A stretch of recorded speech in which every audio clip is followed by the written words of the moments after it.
Dr. Breck England is FranklinCovey's content expert and chief writer. He ensures that the firm leads in providing world-class effectiveness solutions for clients. As a senior consultant, he has 25 years field experience in helping some of the world's prime corporations become more effective in leadership and communication, and slides as well. And he's done some work with over 200 organizations from Switzerland to Saudi Arabia. And he's going to talk tonight about some of the work, some of the survey results of the data they've collected in doing 5 productivity choices, which is FranklinCovey's newest productivity program. So, Breck England. Oh, thank you.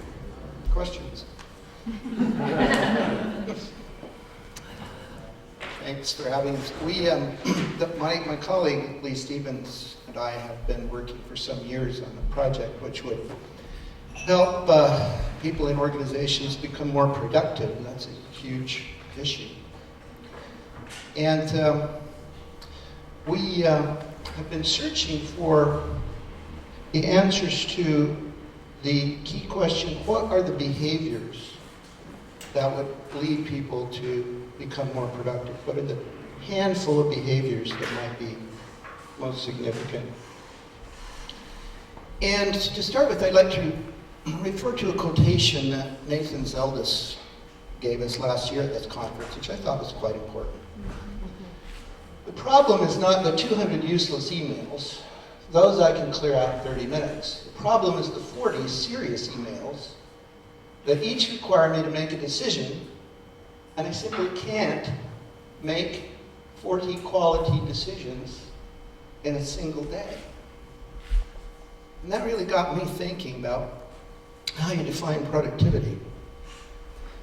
And of course, we've heard a lot of really good thoughts today. One of them I really agree with is that overload is symptomatic of something deeper. And that deeper issue is what exactly is the filter? That how do you say on this side of the filter we're not productive and on this side we are, right? So we began to think in terms of productivity in terms of more of decision management and energy management, so that you can make good decisions, sort of a holistic view of what productivity involves. And yet at the same time, even though holistic, try and get down to half a dozen or a dozen or so behaviors that would have the most impact on productivity. So we came up, after a lot of research and reading and testing and so forth, we came up with 5 choices that a person should make if they really want to be productive. The first choice is to act on the important. That seems obvious, but in a world of 400 emails a day, or 90, or 1,000, or whatever, it's not always easy to filter what is important from what is merely urgent. So if you draw in your mind's eye a matrix that has urgency down one side, one axis, and importance on the horizontal axis, and then you have to ask yourself, where are you? Are you merely reacting to urgencies? Email comes up, you react to it, you respond to it like Pavlov's dog, like that person we saw today. Or is it intentional? Do you have an intentional notion of what is important? By intentional, I mean a preconceived notion of what is important. The second behavior or choice is between the extraordinary and the ordinary.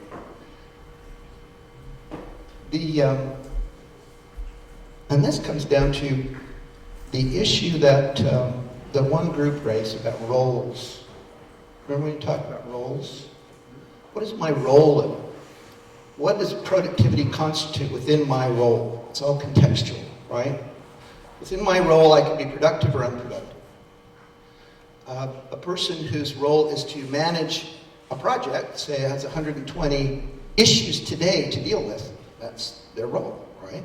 So 120 issues may not be overwhelming to them because that's what they do, right? It would kill me because I have a different role. If your role is creative, then the decisions you make are simply of a different order than the decisions other people make in other roles. So to determine what is extraordinary productivity in your role, seemed to us to be a really important productivity question. And would help you to filter the ordinary from the extraordinary, right? These 5 issues are extraordinarily important to me. These are, okay, based on my role. Third, all the reading that we did, particularly we consulted with Heidi Halverson. You're familiar with her? Anybody here? Professor Heidi Halverson, whose expertise is in the neurology of goal making. Really fine scholar, and she's done a lot of work on the brain and goals and how that works. What is her name? Holly? Heidi Oh, Heidi. Halverson. Forget what institution she's with. Sorry? Midwest? Kansas, I believe. Anyway, Heidi's doing work showing that a lot of what constitutes those aspects of the brain that function around goal setting, or that are purposeful or direction-oriented or intentional, can actually be exercised and become more and more, less plastic, less fluid, and more directed. You can actually develop a scheduling brain so that you can keep yourself focused. So we call that scheduling big rocks, don't sort gravel. Gravel being the 400 emails. You can literally get inundated. As opposed to, there are big rocks that I have to deal with. And those are the ones that I deal with first. I don't sort gravel all day long. I'm a little bit concerned, for example, about email systems that permit me to create umpteen folders, and I end up moving things from folder to folder, and just go in this folder and that folder and so forth. And I went to an email class once where they taught me to create folders and subfolders, folders of this and so forth, and after a while I knew how to sort gravel really well. And so that just seemed to me to be useless, particularly in a world where we have, like with Google Mail or Outlook, where you can just type in a keyword and you can come up with all the emails you need on that subject. I don't see why we had to have folders in the first place. Maybe they work for some people, but anyway. The whole idea of scheduling big rocks and working around those and not sorting gravel all the time. Fourth, rule your technology, don't let it rule you. And that, of course, is about setting up a system that works for you, that keeps you out of the gravel and in the big rocks. Fifth, and this is where the holistic aspect of things comes in. It's about energy management too. It's about your health. Somebody said today, productivity is health. Is that you? That was wonderful. I wrote that down. The notion that unless you are managing your own personal energy, productivity will go by the wayside. So, if you make those 5 choices, we figured you would have a credible claim to being productive. Because you'd have the strategic, you'd be making strategic choices. With the first 2 choices, those are strategic choices. The third choice is about execution. And the fourth choice is about a system that is at the service of those other choices. And finally, you are fueling your energy, keeping yourself productive. So we had some fun with these 5 choices. We went out and we asked people. We contracted and created a survey to find out if people were actually doing these things. And it was, I think it was Harris Interactive that did it for us. It found a baseline, 28,000 people, North Americans mostly, fully employed adults. We did this about a year ago. And our purpose was to find a baseline, whether or not these behaviors were actually being practiced, or to what extent they were. And we found out that, oh, by the way, this little scale that you see here, scale from 0 to 100, is very simple. We found out that these people, on a scale from 0 to 100, based on their self-reporting, their behaviors, the world, at least the North American world, is at a 57. Now, what does that mean? What does that number mean? I don't know entirely what it means, but you can assume, you can judge if our premises have any value, then people are not really terribly productive yet. So,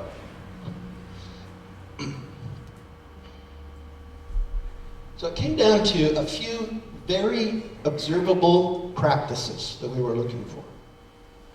First of all, if you are really acting on the important, that means you have to have a very clear idea of what is important.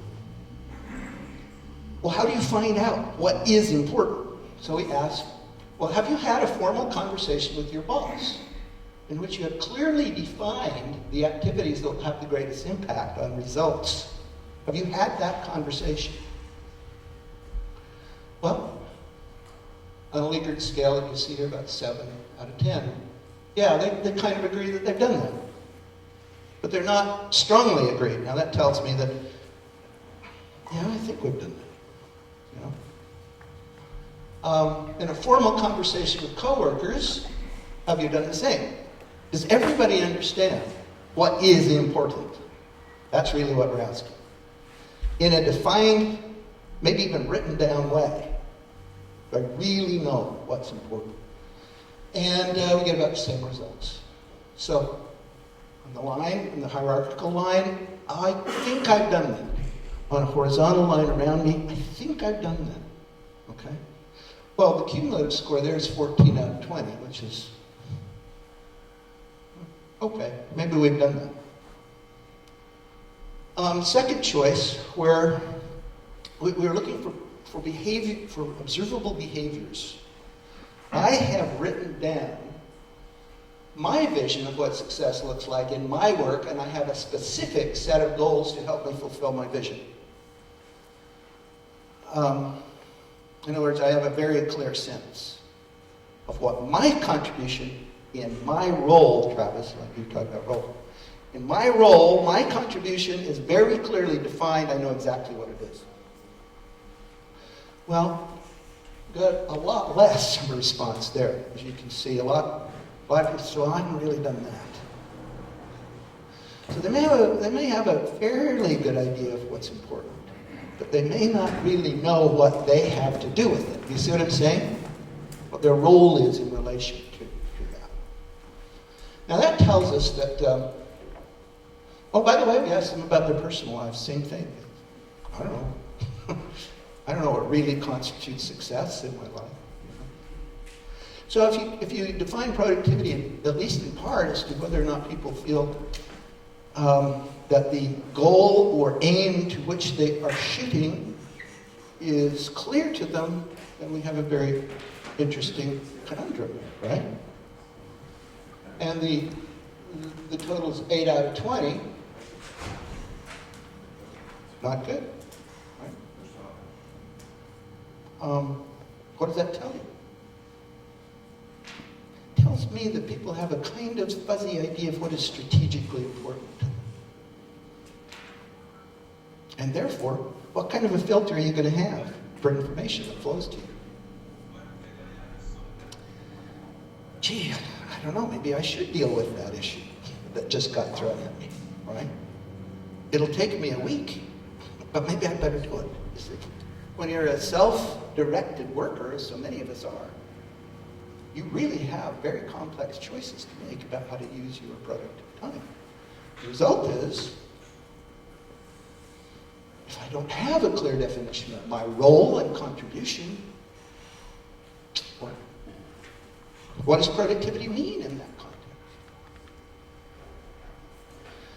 context? Third choice, schedule the big rocks and don't sort gravel all day. Now, we wanted an observable behavior. And so in working with, there's a fascinating study from the University of Genoa on on planning weekly, a weekly cadence of process planning. Why were the Italians interested in this? Well, because the week is kind of a natural cadence, right? We plan our lives by the week, we live our lives by the week, everybody does. And they were studying how, if it was a best practice, for teams and individuals in the workplace to have a cadence on a weekly basis of planning. And they found it made a very, very, very important difference where people were able to feedback to each other what their progress had been the previous week, what they were planning to do, what commitments they wanted to make for the coming week. In other words, this notion of weekly planning seemed to rise to the surface as a best practice for productive people.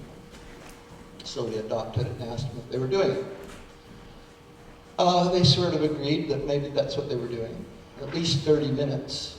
And the time was an interesting element. The general report said time was interesting. Half an hour is really optimum because it gives you the opportunity to revisit. What are you revisiting? Your role, your priorities within your role, your priorities within the company's priorities, and thinking through what actually has to occur this week. If you're a worker on the assembly line, this isn't as important. But for those of us who are self-directed workers, we have to do this, as the general study pointed out. And the 10 minutes a day, that's another cadence that's important. A cadence of productivity is important. And we found that a few more people than were doing that. This is more common practice, slightly more common practice. But again, you're only at about an 11 on a scale of 20. The question of whether or not people felt their technology was controlling them, we asked them if they felt they had a highly effective system. And as you can see, there was some sort of, well, I think I do. I think I do. I'm not sure. And my email is organized so I can quickly identify and act on the things that are most important. Well, I think I do. I sort of think so. But again, the agreement isn't very strong. See what I'm saying? So you get a 12 out of 20 for that choice. And of course, this is totally agnostic about the system. Do you have one? Was the question. And finally, and this is very interesting to us, the question of management of your energy, as well as managing your decisions and their value.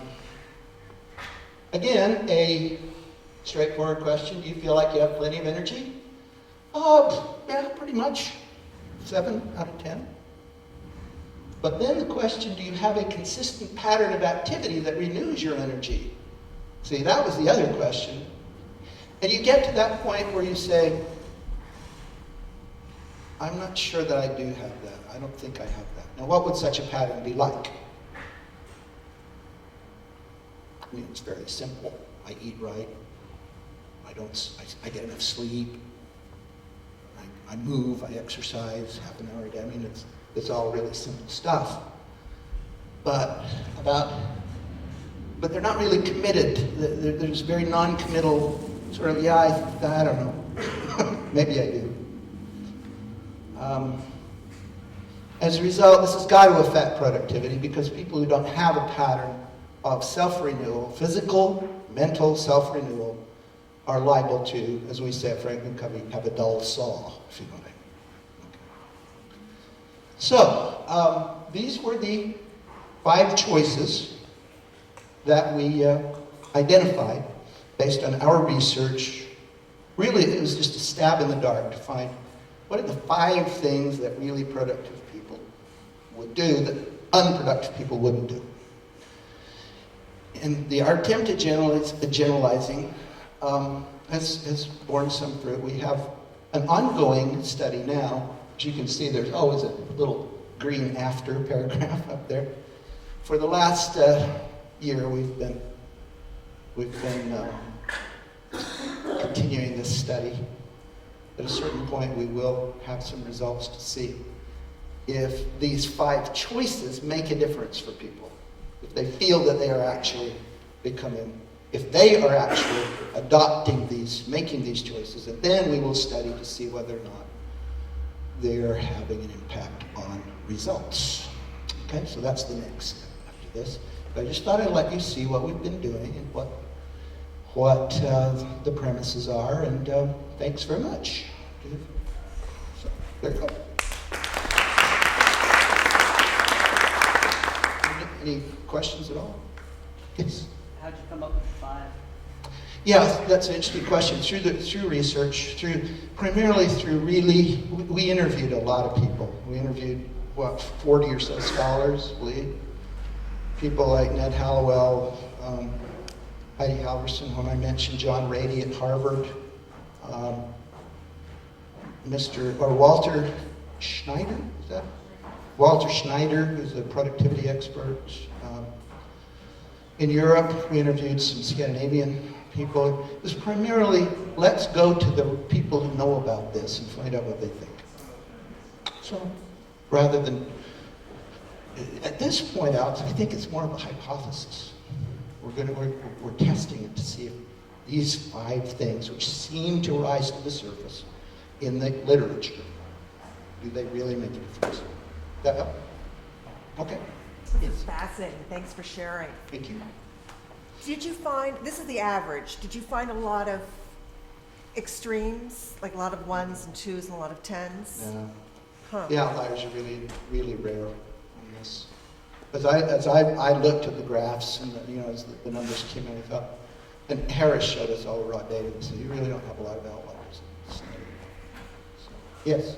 So did you talk to people around these people? Because as somebody who used to manage in organizations, then one of the things you were supposed to do was kind of go and meet with people. I worked at HP, so you went and did it. You walked around, basically. Yeah. You're supposed to meet them and talk about objectives. Right. And those were the conversations where you helped them, you co-define what urgent was.